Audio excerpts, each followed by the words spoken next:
شف شهریار بهرامی هستم. امروز در خدمت شما با آموزش یک آبگوشت خوشمزه مجلسی. مواد لازم برای تهیه آبگوشت مجلسی ما نخود و لوبیای سفید هست به مقدار 1 کیلو و 200 گرم که همینطور که مشاهده میکنید من توی آب گذاشتم که خیس بخوره و اون نفقش کم بشه. رب گوجه فرنگی دارم تقریبا 1 کیلو و 200 گرم استفاده میکنم برای این آبگوشت. زعفرون دارم که همینطور که مشاهده میکنید دم زدم با یخ که رنگش با عطر و طعمش در بیاد. حدوداً نیم مسقال زعفرون. 1 بوته سیر دارم که از قبل پوست کندم آماده کردم. 1 سردست گوسفندی دارم که از قبل خورد کردم شستم و آماده کردم. حدود 1 کیلو پیاز دارم که به صورت نگینی خورد کردم آماده برای سرخ شدن هست. حدود 1 کیلو نیم سیب زمینی دارم که از قبل شستم آماده کردم برای توی آبگوشت. 1 قاشق غذاخوری زنجبیل تازه دارم که رنده کردم آماده و ادویه‌جات دارم. پودر زردچوبه 2 قاشق چایخوری، فلفل سیاه 1 قاشق چایخوری و پودر دارچین 1 قاشق چایخوری. دوستان عزیز، آبگوشتی که الان میخوام براتون آموزش بدم برای 30 تا 35 نفر هست که من ظرفم الان گذاشتم و به اندازه 1 استکان چایخوری روغن کف ظرفم ریختم که یه مقدار گرم بشه که بتونم پیازمو باش سرخ کنم. خب من اینجا تقریبا 1 کیلو پیاز نگینی خورد شده دارم که اضافه میکنم توی ظرف.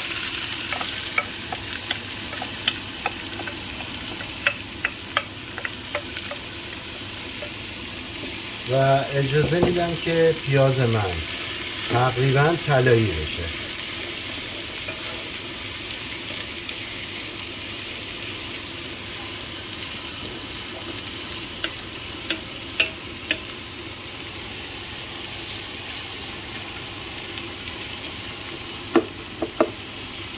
خب تقریبا باید ببینیم که پیاز ما یه مقدار نرم بشه و رنگ طلایی رو خودش بگیره که مرحله بعد من گوشت رو بهش اضافه میکنم که گوشتم کمی تب بدیم با این پیاز.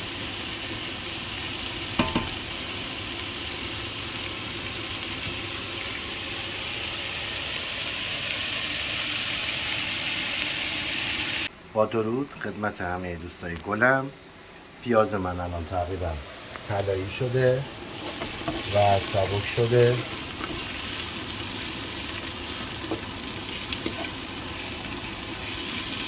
خب اینجا من تقریبا 300 گرم دنبه داشتم که دنبه رو اضافه میکنم.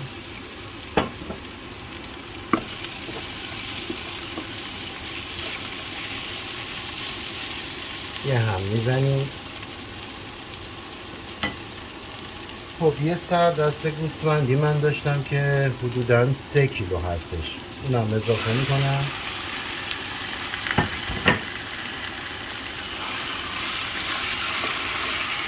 و با پیازم یکم تب میدم.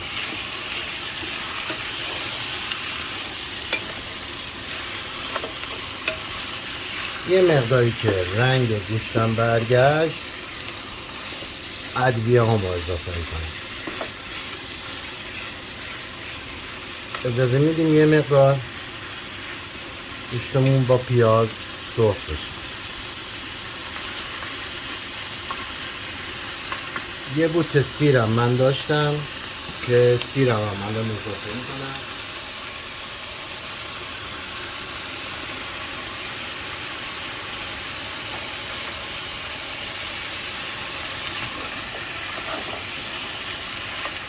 همینطور که مشاهده میکنید رنگ گوشت یواش یواش داره عوض میشه.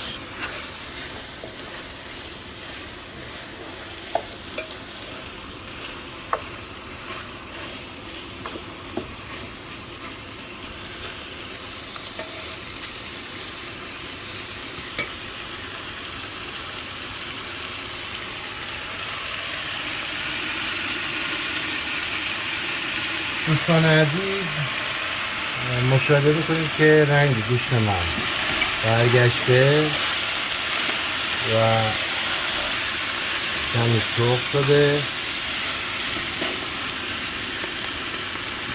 اینجا من ادویه داشتم که میام ادویه‌امو اضافه میکنم.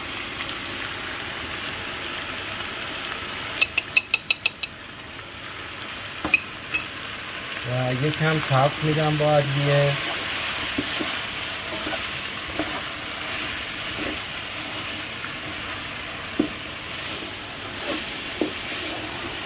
به این صورت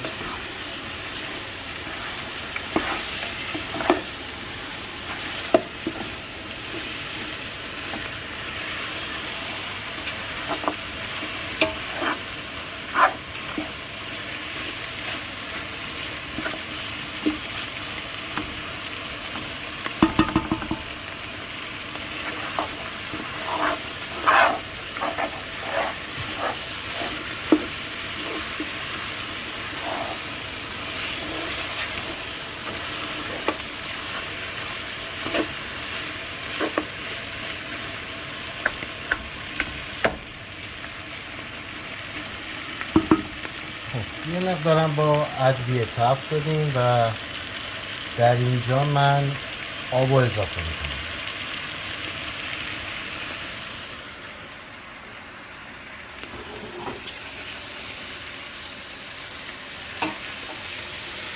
تقریبا نصف ظرفمون رو آب اضافه میکنیم.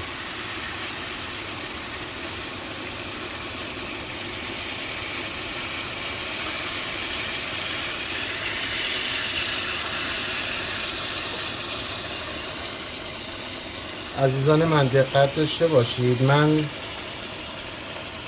آب جوش دارم اضافه میکنم که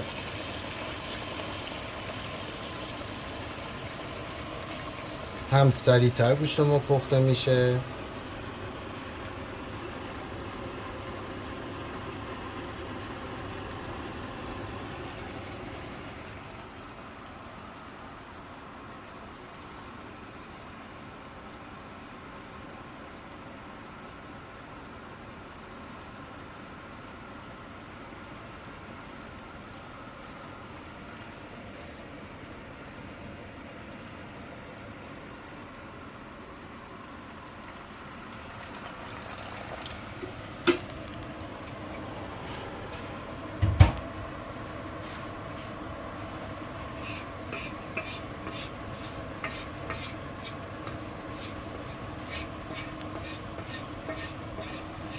من دور ظرفمو جمع کردم.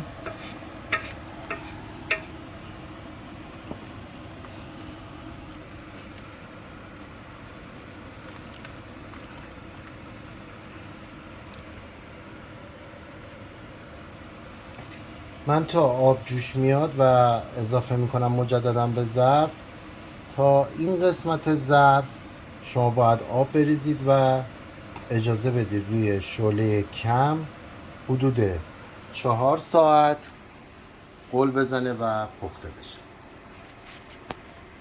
درود خدا بر شما دوستان عزیز. تقریبا 1 ساعت ما اجازه دادیم که گوشت ما پخته بشه. در اینجا من میام نخود و لوبیایی که از قبل خیس کرده بودم آماده کردم اضافه میکنم و به مدت 3 ساعت اجازه میدم که پخته بشه.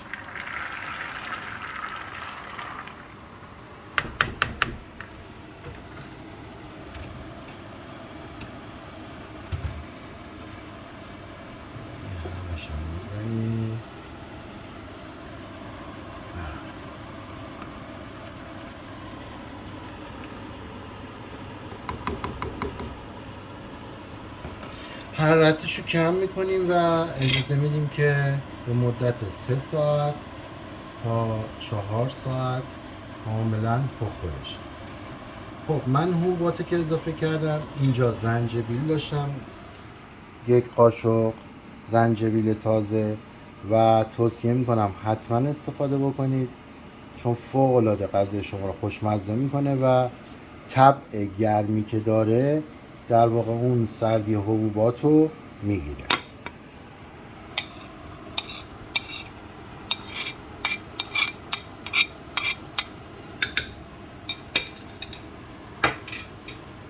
یه هم میزنم و حرارتم رو کم میکنم، اجازه میدم به مدت 3 تا 4 ساعت پخته بشه.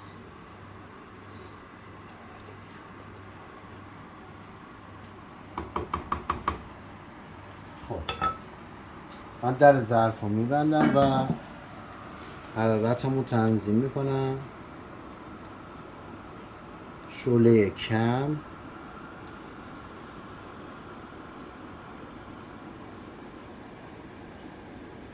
درود بر شما دوستان عزیز، امیدوارم که تا اینجای آموزش لذت برده باشید. من حدود 4 ساعت اجازه دادم گوشت و نخود و لوبیام پخته شده و به روغن افتاده. اینجا من سیب زمینی دارم که اضافه میکنم.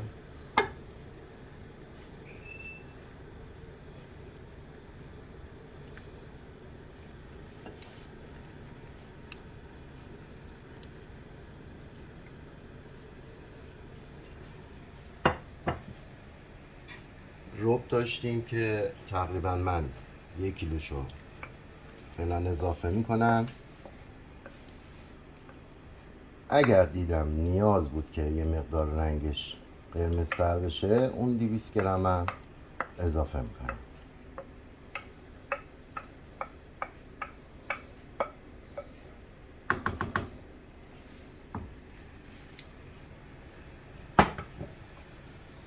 اینجا تقریبا من نیم مسقال زعفرون داشتم که اینم میام اضافه میکنم.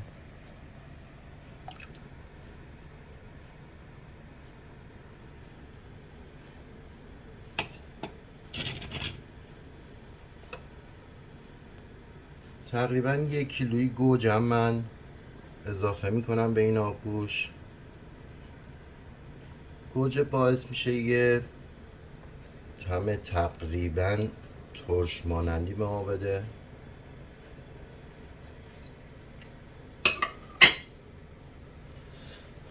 و درش رو میذارم و 2 ساعت دیگه اجازه میدم که آبگوشت من کاملا جا بیفته.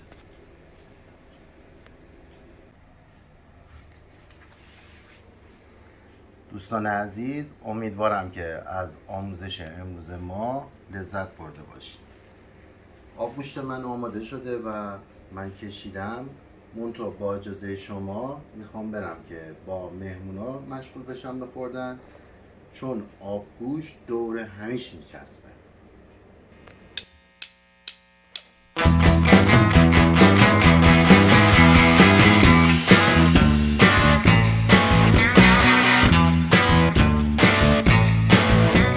I've got that woman by my side. She's on a roll.